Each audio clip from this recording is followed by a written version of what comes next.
Well, hello everybody. Welcome back to the channel, Reading Ideas. Got a great book for you today. Hemingway, book of short stories, A Movable Feast. Okay, so there was a biopic on. Was it? I'm in England. There was a biopic on Hemingway that I saw on television, and after that biopic, there was these books um, in the bookshops. I don't know whether they were sold in this country on the back of that. Um, this black cover, and I've worked my way through all Hemingway. It's probably the first author since when I was younger, Sherlock Holmes, reading all the Sherlock Holmes short stories. Probably the first author that I really hooked into me, and I've just read through everything. I think I've read everything that he's done apart from Death in the Afternoon, book of like the bullfighting. I'm not so sure about that. I probably will read it at some point. And I've got a book that I've not read yet. I think it's called Byline. That's got when he worked as a journalist, some of his selected journalistic writing. So I'll probably get around to that. But, there's lots to read. But absolutely fabulous writer, Hemingway. If you're into reading at some stage, you should get around to reading it. I'll probably talk about some of his other books at different points. The Old Man and the Sea and whatnot. Absolutely incredible writing. I've always wanted to be a bit of a writer. I've done a little bit, and when I'd read something like a book that I liked, it'd be wonderful, and I'd be thinking, this is, I'd love to be a writer. But they'd be using all fancy big words and, whatever, and making stuff up. And I didn't like that. I didn't like it in two ways. One, I thought there was something slightly fake about it, and, all embellishing this and whatever. And like a bit of a kind of almost false clever, if you like. And it kind of made me feel, reading it, that I'd find it difficult to be a writer. Now, that's one of the reasons that I love Hemingway, is reading Hemingway and his pared back style, an American style, if you could kind of call it, 1930s onwards, that I was reading it, and although it is absolutely fabulous and genius, it made me feel that I could write. Yes, certainly not copy him, but it would be, all those kind of embellishments that I thought, well, I'm not going to be able to put all those and find all those. They just weren't there. He wrote simple, clear, direct. He does use tricks, which I will mention. But it's the first kind of genius writer that I've read and thought, oh, hang on a second, yeah, I feel I could write. So that was great. Now, I read it when when I read all through, it was in early 20s, and I was at university as well. So it was very, very kind of impactful. When your feelings are strong when you're young, and you get Hemingway kind of comes into that, then, a bit of a heady combination. And I would read other things in there. So he's the only kind of writer that I've read where, so for instance, he talked about different wines, and he talks about, a cooled bottle of white Sancerre being, great. He liked his wines. So, I went out as a poor student, bought a bottle of Sancerre, put it in the fridge, waited for it to be cold, and when I pulled that cork out and smelled that absolutely sweet aromatic aroma coming out. It's just fabulous.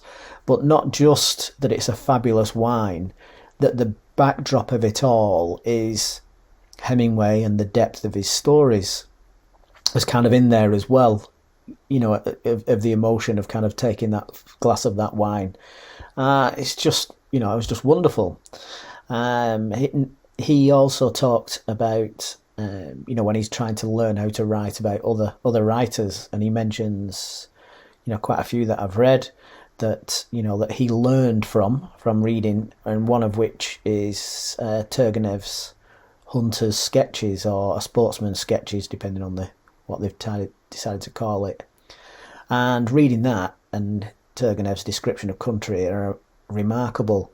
But you also, well, like me, you get the extra depth of thinking, not only was that written in 1840s, in Russia, but knowing as well that, perhaps your favourite writer read that, almost 100 years ago now, and it was written almost 100 years before that. So, incredible. So back round to A Moveable Feast. Now, it's probably worth a read in itself. But if you're going to be reading Hemingway, then what I would personally recommend is that you leave this. Well, you could do it a couple of ways. I'd leave this until you'd read, quite a bit of Hemingway, because this is Hemingway talking about when he was young and in Paris, learning to write. You've got 1930s Paris, you've got the backdrop of the First World War and people coming out of that and wanting to, live life, be free, express themselves, and really enjoy life and not be encumbered by, the old historical stuffiness that kind of led up to the First World War. Not that it's kind of said that, but that's kind of the feeling of the backdrop. So it might be better to leave it until, if you're going to read Hemingway, then, you could read Hemingway, and then if you read this afterwards and he's talking about that history, then the history will mean more to you rather than just reading it straight out. But it's so well written. He's got a pared back style. When people imitate Hemingway, there's this kind of bit that he does where he says, "Oh, it was a good bench. It was a really good park bench, a good park bench. He utilised it well." And people will kind of copy him and do that. And that, I don't like that bit. I just find that bit, well, it's just a bit boring, isn't it? It's not very descriptive. He's kind of paring it back down. "Oh, it was a good bench." And then you fill it in your own mind. And I'm not so keen on that. The other bits that I'm not so keen on with Hemingway is he really wanted to describe country well. He was an outdoor sportsman, hunter. He was very keen on describing country, but I don't think that's his best writing. And in this book, both of those are kind of missing. He doesn't go, "It was a good bench, a good bench." There's none of that. And he's describing Paris. He's not kind of, there's, when he's in Spain and what have you. But all the characters that are there, Scott Fitzgerald, James Joyce, Ezra Pound, and other characters. Paris is there. His first wife. I mean, by the time he dies, what is he on for? So it's his first love. He's not famous. He's dirt poor. He's over in Paris. Just young people in love, surrounded by semi-famous people, and he's trying to be a writer, and he's got that dichotomy, that double feeling of that he kind of thinks that he could be or knows that he is, but at the same time he doesn't, because it's not happened. But it is absolutely wonderfully written. What I like about Hemingway is his conversation, his his ability to build tension, and he likes to kind of leave things out, but not really. You kind of feel that there's something coming. You get a bit of an idea, and he's really good at what in music. I don't know whether they call it, the drop. You're reading and reading and reading and reading and reading and reading, and then boom, he hits you with that line that really kind of goes to the core, of the story or to emotions. He's fabulous at human emotions, and 1930s Paris, the Americans, the British, the Parisians, everybody kind of gathered there, trying to express their feelings via art one way or another. There's famous poets, painters, everything's there. But I would recommend reading it after you've read Hemingway and you've known all about it. It will just give it far more depth. I've read it. It's probably the book that I'm not quite sure it's the one that I've read the most, but it's got to be up there. I've probably read it 7 times. I've got it.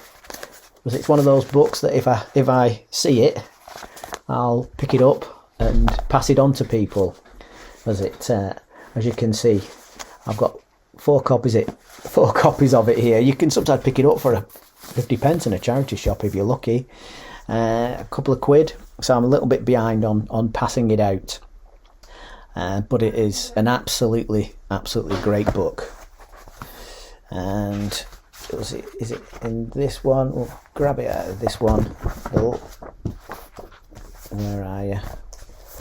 So where it gets the title is from a letter that he sent to a friend. So if you are lucky enough to have lived in Paris as a young man, then wherever you go for the rest of your life, it stays with you. For Paris is a movable feast. Ernest Hemingway to a friend, 1950.